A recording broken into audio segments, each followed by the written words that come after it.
Mga katuba, ito yung hunt namin ngayong araw. Panoorin nyo.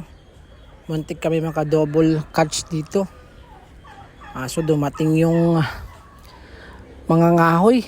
Kaya hindi na natuloy yung isa. Ayan, panoorin yung mga lodi. Nahuli dyan yung isa. Ayan, kinampayan niya kasi nakikita niya yung isa sa ibabaw. Ayan o.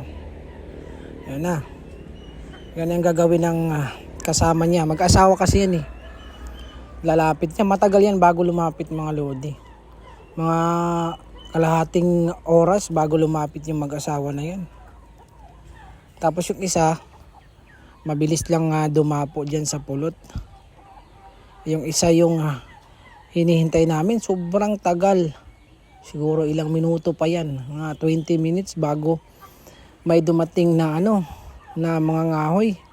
Kung wala lang, siguro may chance na makukuha yung isang mga lods. Sayang. Kasi yung nakuha namin, may sinyal. At sobrang tanda na nila, dalawa, mag-asawa.